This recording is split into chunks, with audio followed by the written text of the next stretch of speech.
Welcome to the landing zone. It's hard to believe this year is just completely flying by. It's September and we're already on episode 19. If this is your first time tuning in, this forum is used to assist transitioning service members, veterans, and spouses by providing them information, resources, and motivational stories. Before we get started, I got to give a shout out to my mom because my mom, she's listened to every single audio and now video episode, and she loves the landing zone and loves me. And yeah, mom, I know my beard's getting a little bit long. So joining us today on the landing zone is Marine Corps veteran and UPS division manager Ryan Zenoni. Ryan has been with UPS for 24 years and leads small package operations in the Great White Northern Plains District. Ryan has worked his way up the ladder at UPS, starting off as a package handler and filling roles as a training supervisor, seasonal driver, air department supervisor, preload supervisor, and business manager. My goodness. He also spent 6 years in the U.S. Marine Corps serving in the infantry. I admire Ryan as he is instrumental in driving the UPS Veterans Business Resource Group, which has 19 chapters across the country, which is very near and dear to my heart, as I started the very first Veterans Business Resource Group at UPS 12 years ago. He is also an active volunteer with the veteran community. Ryan, welcome to the landing zone. Hey Lloyd, thanks for having me. I appreciate it. It's an honor. And I know we just talked to Ryan. He's up in a hotel up in Bismarck. He was visiting one of our operations locations. So yeah, special thanks for making your way back to the hotel to pop on this the podcast. So Ryan, where are you originally from? Merton, Wisconsin. It's southeastern Wisconsin, positioned in Wisconsin. So Merton, Wisconsin. I think it used to be the town of 6,000. Now I think it's grown close to 10,000. So quite the growth in that neck of the woods. All right, so you're a cheesehead Packer fan. Yeah, it can go either way. I'm in Viking country, but ultimately I like watching competitive games, and I don't get too tied to one team or the other. All right, I'm a Chiefs fan, and we had a big game yesterday against the Ravens. So had a call go our way at the very end. So why'd you join the Marine Corps, Ryan? After September 11th, I vividly remember where I was in college, and when I saw what happened to the towers, it put a burden on me, and I felt the need to join. And if I was going to join, I wanted to go to the best fighting force in the world, and that was the United States Marine Corps. And shortly after that event, I enrolled and went in the Marine Corps. So what was your favorite part about being a Marine? It's a great question, and it's truly being with other Marines. The Marine Corps is very small, but the camaraderie and the time that we shared together. There's good times, there's bad times. Being shoulder to shoulder with the Marines in the field, and there's that whole hurry up and wait. And you get to enjoy the hurry up and wait, and you come to realize that was their plan all along. They want you to wait and get so excited that when it's time to go, it's time to go. Yeah, my son was in the 82nd Airborne, and he always. It's funny when I was a load master, so we would do airdrop, and the it's always fun to hear the scheduling. The one person says you got to be here a half hour early, the next one adds a half hour, the next person up to change adds a half hour. So he was like, before we know it, we're there 6 hours before the plane arrives. So lots of waiting. So, hey, give me your thoughts on this common phrase. There's no such thing as a former Marine. Once a Marine, always a Marine. Absolutely, and although I'm in the civilian side of things now, the values that the Marine Corps instilled in me are still with me. And whether you're enlisted or not, you're always a Marine. And it's funny how you can point Marines out in a crowd, and there's just a different type of walk. When I had hair, I could, people would ask me about, hey, high and tight or medium reg, and it was just you can spot Marines out, and then the talk is the same, and it's just like meeting an old friend. I guess is the best way to put it. Yeah, I'm always impressed. Running Atlanta, which is a super large 14,000 member a club here in Atlanta. the Marines, just how tight the groups are. So it's a yeah, it's pretty wonderful. What's your favorite military movie? I've got a lot. Act of Valor. I really liked Act of Valor. It uses enlisted the Navy SEALs, real actors. 13 obviously. Lone Survivor was really good. I'm really into the Sean Ryan show, so I know that's not a movie; it's a series, Yeah, but some great things that they're doing on that show. yeah, mine's absolutely Band of Brothers. So That's love Band of Brothers. The love for Sergeant Lipton. The Merkel. Yeah, yeah. Donnie Wahlberg played it. It was great. I end up watching that at least once every year. So let's talk about food. This is a funny question coming from somebody in the Air Force because I didn't eat very many of them. What's your favorite MRE and which one do you absolutely stay away from? Oh, I'd absolutely stay away from the charms in any MRE. Okay, I'll just disclaimer. Worst MRE, I think it was chicken and noodles, just didn't hit right. And then Yeah. my favorite is chicken enchilada, rice and beans. All right. I think for the few times I've eaten them in my life, I think beef stew is my favorite, and largely because it always came with jalapeno cheese whiz, and that jalapeno cheese whiz was a pretty magical. And then if you didn't like jalapeno cheese whiz, you could trade for a lot. It was like the number one trading thing out there. Yeah. Well, So you were in the infantry and had multiple international deployments, including to Poland, Denmark, and Iraq. What did you learn in those deployments or from those deployments, which help you lead in such a fast paced environment like UPS small package operations? that's a great question. And I learned a lot from my time overseas. And one of the things that I learned is logistically to move a lot of Marines, it's very difficult and it requires a lot of little things done well. I learned some very valuable lessons in Iraq. Certainly, don't ride the highs too highs and the lows too low. And when you're put into some very uncomfortable positions, that's opportunity, for growth. That's I think where leadership really starts to rise because there's people that kind of just talk about leading, and then there's people that actually lead when it's very stressful, and it doesn't matter what rank you are at the time. People kind of look to who is going to lead, and it's very apparent, especially in stressful situations. In Poland, it was love the people in Poland. I had the opportunity to train with the Russians, the Danes, the Poles as well, and just had a great time with them, getting to learn other cultures and not knowing the language, moving together in an operational tactical movement that was certainly challenging. So a lot of lessons learned to your question. So I can tell you have a love of the Corps and you're passionate about it. So why'd you leave? I left quite simply to start a family. It was after my second tour. Ultimately, I also wanted to advance with UPS as well, and I saw a lot of opportunity at UPS. And after 6+ years, it certainly time to go. And I had a lot of my really close friends. They were all kind of leaving too, and those were the memories that I cherish the most. Is being with I'd say best friends, friends for life. That you're going down range into really stressful environments, and then you're coming out of it and reminiscing about the times we had. Yeah, best friends for life, yeah, for sure. So why UPS, Ryan? Well, I guess why not? There's a lot of similarities between UPS and some of the values that I learned in the Marine Corps and the skills that I learned in the Marine Corps. I can overlay those at UPS, and there's just a ton of growth opportunity. The people, there's nobody like a UPSer. You can spot a UPSer out in plain day without asking if they work at UPS. Visit one of the malls, and that one person that's walking faster than anybody else.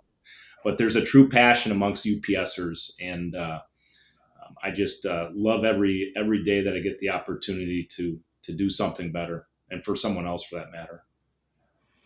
I was reading your UPS employee profile and noted that in your current role as division manager in Fargo, This is wild. You have a total of 1,008 indirect reports. How did the Corps prepare you for such a large undertaking? Well, that's certainly an honor, and it's a huge responsibility that I do not take lightly. When I can think back on truly great leaders in the Marine Corps, that size of employees is equivalent to a battalion of Marines. So taking the really good qualities that I've had from a past battalion commander and just every single small unit leader that I've come across has certainly helped me dissect that large elephant, if you will. And the Marine Corps teaches you to really, cut things into, I would say, threes, and really focus on small unit leadership, because no one man or woman can move a force like that. You must rely on very humble, charismatic leaders, and thankfully, I've got a lot of those. So you've done really well at UPS, constantly advancing over 2 decades, and we mentioned all those different roles. You also have been recognized with many accolades, with the list really being too long to do on our short podcast. What has been your keys to success at UPS? It's investing in people, and really, if I can take care of my people and I can get them what they want, I certainly get what I want. But it's really making investments every single day into people, and that's really where we get our results from, is through others. And the small relying on that small unit leadership, and really infilling and training our people every single day to go down range and make good quality decisions for the people. I'm a firm believer, if you take care of the people, they'll take care of the packages. So, what advice can you offer to a military veteran that just retired or transitioned out of the military and just secured a position at UPS? Well, I can tell you, Lloyd, that this question certainly drives a lot of the things that I do daily, and it's you know we've had a lot of fallen in my past couple tours, and the way to honor the fallen is to never waste a day. We're not granted tomorrow, and it's truly honoring those folks that you left with. So knowing that, being the best version of yourself, using the military as a great overlay of the leadership training that we received, and aligning that with UPS's framework. There's a lot of great leaders at UPS, and I'm a product of really good leaders from UPS, really resourcing everybody that and truly taking a lot of the good qualities that I took from Marine leaders and then UPS leaders at UPS. I can tell you this: I'm not that good. So as I resource everyone that I absolutely can, and I get into a lot of conversations, and there's so much opportunity that continue to raise your hand and ask for more. Which in the Marine Corps, it's if you want to be a hard charger, you can go as far as you want. The same thing as at UPS. Yeah, I saw in one of our old legacy books a quote one time and said UPS is never going to let you feel comfortable. They're just going to keep giving you more and more, so you're always uncomfortable. So, in addition to that, what do you really enjoy about working at UPS? It's certainly the people that I work with. Blessed with a great staff here in the Northern Plains District. We always joke aside, when we're on vacation, we come back, or if I've got a partner, Craig Hill in Green Bay, Craig's on vacation. Although we're hours and hours apart, I miss his presence, and the rest of the staff too. It's just a great group of human beings, and then investing in that new hungry leader that comes across, that wants more, and that you're willing to put aside whatever conference call you have to share opportunity and to train. I truly love the experience. This is the best job I've ever had, and the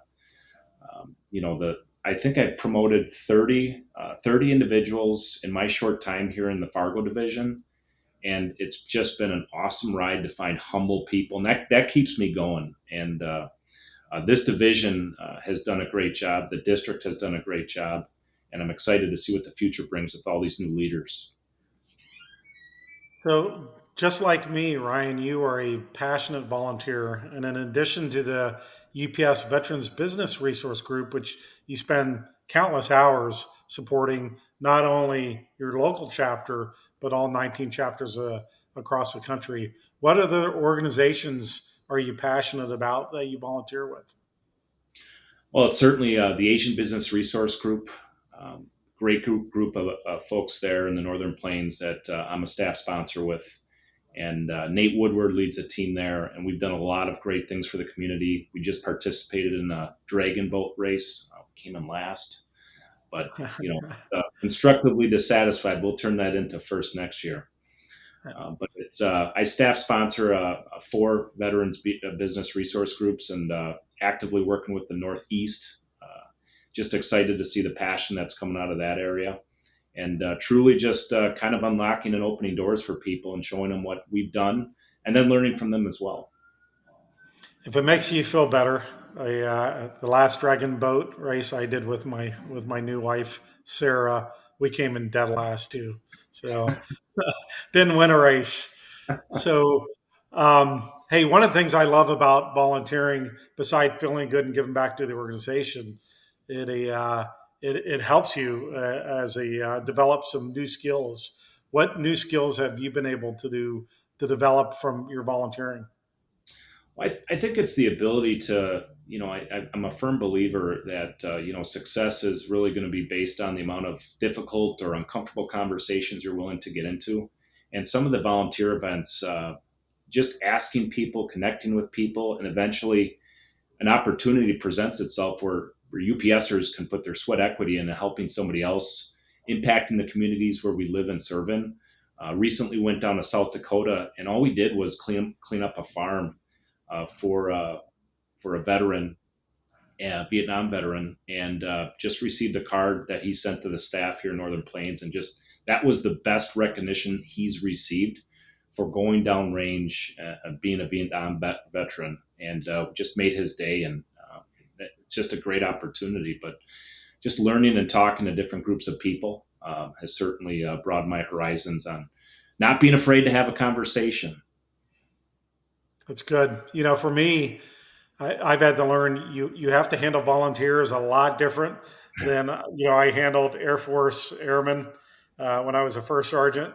A lot different than handling an employee at UPS. They're there not getting paid. They're there for on their free will, and so you really it's made me a stronger leader. Yeah, because I've had to be flexible. I've had to change styles. So it's one of the things I really like about it. So let's get back to your UPS role. What are some of the biggest challenges you're facing today? Well, certainly not at this moment, but the weather is certainly a challenge out here. With the lack there of trees, I think there's more telephone poles than trees or electrical poles than trees out in North Dakota. Um, any snow we get, it certainly will kind of cut off some major arteries that run right through the state. The other challenges are competing with oil fields and the wage rate that the oil field pays versus our people, and our people are heavily recruited by the oil fields for good reason. You can't replace a good, well-intended UPSer with a hard working ethic. Yeah, I bet. So going into those jobs, which jobs are you really looking to hire within your district in the next 6 months? The first one that comes to mind is the SSD, where we employ people from the public to come in and drive their own vehicles and deliver our packages, assisting the drivers, driver helpers, seasonal drivers. Lots of growth out here in North Dakota, so we're still putting on permanent drivers as well. And then obviously our inside package handlers, the folks that answer that call at odd ends hours of the day, and the coffee's never hot enough, but they're certainly coming in with that. Somebody told me when I got here that only the strong come from North Dakota, and I can see that in the weather. And at that time of day when those folks are waking up, they're certainly answering the call. So I've got a lot of respect for those folks. I bet. So hey, you've changed jobs a lot. You keep advancing up. What's your dream job at UPS? It certainly would be a district president, and I'm a firm believer. And in fact, I I had a great conversation with Marvin Hill, and he asked me the same question. And a big smile came on my face because what I'm doing now, it's been the best position, job, career ever had at UPS. I love it every day. Marvin smiled. He kind of said the same thing, and that motivated me to certainly continue to advance my career. So at the current day that you asked me, it'd be a district president. Well, I can definitely see that, and you have my vote, and Thank you. and when that happens, just remember me. I will. So, Ryan, I already know this answer, but what do you like to do for fun? Oh, lots of as musky fish. So every vacation, for the most part, I'll go out and musky fish. I think I'm up to six this year, six muskie this year. Last year was a great year, nine. I love hiking, biking. I spend a lot of time working out before work, so I just try and keep that going. And then I'm active and engaged with the volunteerism. And then recently taken up coyote hunting here in North Dakota. So I'll keep you posted. All right, interesting. So, other than that, what do you like to do in Fargo? Well, it's funny when in Fargo, you 7 minutes and you can get to wherever you need to get to. There's a lot to offer. For the most part, I like going to Shields. There's a lot of athletic clubs. There's a lot of hiking trails. Overall the area is flat, but there's tons of things to do. So that's I'm laughing because in 7 minutes, you can't get the nearest red light, the UPS corporate office. You can't get through that intersection in 7 minutes. So, wow, Ryan, this has been a blast as always. We always have so much fun together. So we're out of time. What finally comments do you want to make? First off, Lloyd, you've taken this to a whole new level, taking care of veterans. And I just want to thank you because, as I travel and as I kind of get to know other chapters and throughout the U.S., um, we're becoming a huge force and leveraging that gap between transitioning veterans and just how this whole veterans business resource group has evolved into so much more. So, first off, thank you. But truly love what I do. This is a true honor, and can't thank you enough for the opportunity here. Appreciate you, Ryan. So, thanks to our viewers and our listeners for tuning in. Please help us spread this podcast with your networks and on social media. And as always, be safe, be kind, and be remarkable.